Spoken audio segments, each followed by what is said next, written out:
and welcome to Warcraft Anonymous here on YouTube, brought to you by WCRadio.com. My name is Railvas. You might notice that we are in a different format today.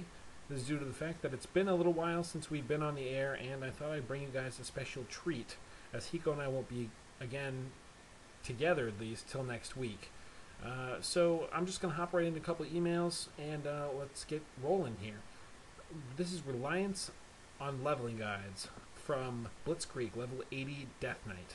He writes, Hey Hiko and Railvis, I was listening to the archive of last week's Warcraft Anonymous, and the discussion about leveling guides came up. I currently have one level 80, two 70 plus characters, and quite a few 30s. My stance on leveling guides is this. Level the first character, quote, freeballing. That is, no add-ons, no wowhead, or thoughtbot, no getting tips. I do that once, but when I already have done the content, I already know the story and do not care anymore about what's going on. I use the guide. The guide makes leveling faster.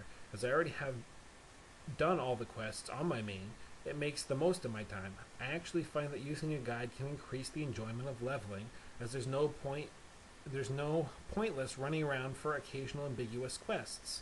An example would be a quest in Nogrun where you burn down the Lost One's huts, where one must be inside the doorway in order for the quest item to actually work. Long and short of it is, I agree with you, Blitzkrieg. Use leveling guides for characters after your first. Take the time to experience the game. I mean, you spent a good chunk of change by now to experience the game. You might as well see what everything that Blizzard has crammed in there has to offer. The only time I might suggest that you don't use the leveling guide is if you start a new race, at least until some of the levels converge. That way you have an idea about exactly what it is kind of that drives your race. This helps for RPing, but it can just help for general lore. It can make the game a little more fun and interesting when you know these kind of things about your characters. So don't just always jump to your level guide on your second character. Take the time to go and see what else the game has to offer for other races. Alright, I'm going to skip to the next one. This is from Deoden from Moonguard server in the guild is awesome.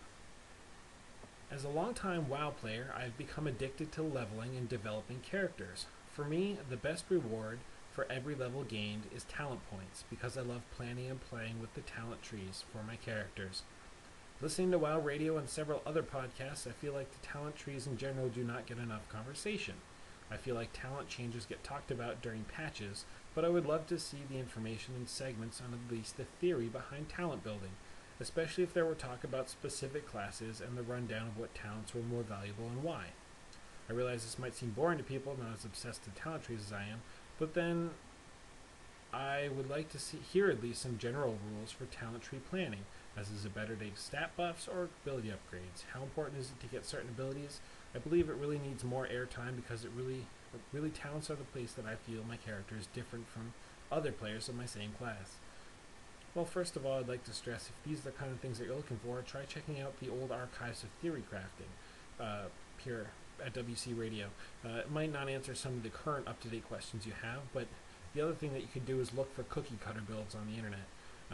These are builds that are usually known to work and are used by quite a lot of people because of their effectiveness. Now, you did mention in this email that you want to use talent trees because it makes you feel like a place where you can make your character a little more unique. However, if you're coming to us as a media source to help you, we're not really going to provide this unique perspective, because if somebody thinks that what we have to say works, you're going to find a lot of people using the same ideas. So I would really go out there, explore what other people say has worked, and then take the time to farm some money and go ahead and play around with your own talent tree. Find out what it is that you want your character to do.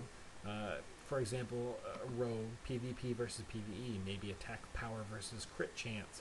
Find out exactly what a rogue needs better for PvE versus PvP, and then help that, or use that to help guide your decisions on where in the trees that you decide to take your talent points. Maybe you want to go subtlety for longevity. They don't do a lot of DPS that way, but they live a little bit longer, can have some more fun in PvP that way, and that can help judge what exactly down the talent trees you're going for. I always try to take new abilities when I'm going down the talent tree over stats right away, just because I like to see what the new abilities do, and then based upon that, I can always pay the money to respec and find out, what exactly works for my character. It's only a couple gold, up to 25 or so, plus, depending on how often you respec. So take the time and explore. See what the game has to offer, and maybe you'll come up with something unique that nobody else thought of before. RPing the Lich King. This from, I can't even pronounce his name, Agarcn, Agricon. It says, just listen to the show about there being no big thing about the Lich King. I'm already 80 and have all the quests there and an ice crown. The environment completely changes from one thing to another, like Shadow Vault, where you quest around for about 4 quests, and then you turn in and go back, and it's a whole town. Also in Dragon Blight, there's kind of a mutual friendship between the Horde and Alliance.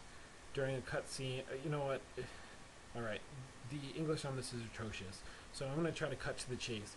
He was saying, don't harp on RPing in the Lich King. First of all, I don't believe we're harping on RPing. In terms of the environmental changes, it can be difficult to roleplay in the Lich King because you might experience something that your friend hasn't. You've altered the terrain and your friend hasn't. How do you roleplay that kind of thing in an RP setting because you're seeing things that your friend hasn't yet, or can't because they haven't done the quest line? If you have any questions or comments with this, if you have an answer for this, go ahead and leave a video response or a comment response in the text box below, or feel free to email Hiko and I at warcraftanonymous@wcradio.com. That's WARCRAFTANONYMOUS at wcradio.com. But my bottom line is, Blizzard's kind of upgraded the ability to kind of have an impact on the environment, but at the same time made role-playing a little more difficult for people because not everyone's going to necessarily be on the same page. But we're not the RPing show. That's essence of RP. Maybe you can take it up with them too. Anyway, that's all I have to say. You should go check out our other awesome shows on the station. You can go to wcradio.com, check them all out. You can go to iTunes. You'll find all the podcasts there archived in case you find a show you like and want to hear more, or happen to miss the live show. You can just go check it out. But I've been Railvas, and that's all I have to say this week. I look forward to seeing you all next week, and I will see you on the flip side.